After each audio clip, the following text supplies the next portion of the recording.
កលឹះធ្វើមិនបើមនុស្សលពឹសតាំងពីតូចភ្នែកមើលឃើញខ្មោចដើរទូមនុស្សមើលជ្រៅដល់គោលតាំងពីប្រសូតធ្វើការហត់អត់លូអីមកពុកតិចមនុស្សពីល្អរហូតស្ដីដូចមេស្កក្នុងវត្តមានពឹសចង់ដើរពាក់ស្នែងធ្វើមេចកូនចេញមកពីបន្ទប់ដែលគេកប់កលឹះធ្វើមិនបើមនុស្សលពឹសតាំងពីតូចភ្នែកមើលឃើញខ្មោចដើរទូមនុស្សមើលជ្រៅដល់គោលតាំងពីប្រសូតធ្វើការហត់អត់លូអីមកពុកតិចមនុស្សពីល្អរហូតស្ដីដូចមេស្កក្នុងវត្តមានពឹសចង់ដើរពាក់ស្នែងធ្វើមេចកូនក្មេងទៅទៅលោះឲ្យកាសជាប់តិចឲ្យគ្រប់គ្នាជាទាស់ព្រោះស្ដាប់តាពីដេកអត់ប្រយ័ត្នមិនវិជ័យប្រមាថតែមានពោះផលិតចាក់ជាប់តាគៀយើងចេញច្រឡាត់ឲ្យដូចជនសម្ងាត់គេចង់បបាត់យើងលេងត្រូវមកព្រាពេលសួរច្រឡៃមាត់ញាត់ទៅតាត់ខ្ញុំដកលុយមកដុំយកមកបានកាជា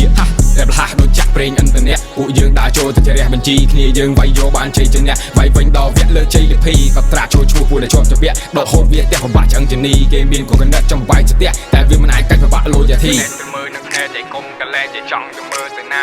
នឹងដីគុំលេខពេលថាគឺធ្វើមិនបាច់ទៅស្ដាប់អ្នកណាចម្លែកនៅក្នុងតកូលប៊ូស៊ូពីពីគេថា keep my flame នៅក្នុងសូលហើយនាមតកូលជាកូនអ្នកតាអ្នកទៅមើលនឹងខែចៃគុំកលែចៃចង់ទៅមើលទៅណានេះពីសំដីគុំលេខពេលថាគឺធ្វើមិនបាច់ទៅត្រាប់អ្នកណាក្មេងចម្លែកនៅក្នុងតកូលប៊ូស៊ូដូចពាក្យគេថា keep my flame នៅក្នុងសូលហើយនាមតកូលជាកូនអ្នកតាចេញមកពីបន្ទប់ដែលគេកឹបកលឹះធ្វើមិនបើមនុស្សលពឹសតាំងពីតូចភ្នែកមើលឃើញខ្មោចដើរតួមនុស្សមើលជ្រៅដល់គោលតាំងពីប្រសូតធ្វើការហត់អត់លូអីមកពុកតិចមនុស្សពីល្អរហូតស្ដីដូចមេស្កក្នុងមាត់មានពឹសចង់ដើរពាក់ស្នែងធ្វើមេចៃកូនចេញមកពីបន្ទប់ដែលគេកឹបកលឹះធ្វើមិនបើមនុស្សលពឹសតាំងពីតូចភ្នែកមើលឃើញខ្មោចដើរតួមនុស្សមើលជ្រៅដល់គោលតាំងពីប្រសូតធ្វើការហត់អត់លូអីមកពុកតិចមនុស្សពីល្អរហូតស្ដីដូចមេស្កក្នុងមាត់មានពឹសចង់ដើរពាក់ស្នែងធ្វើមេចៃកូន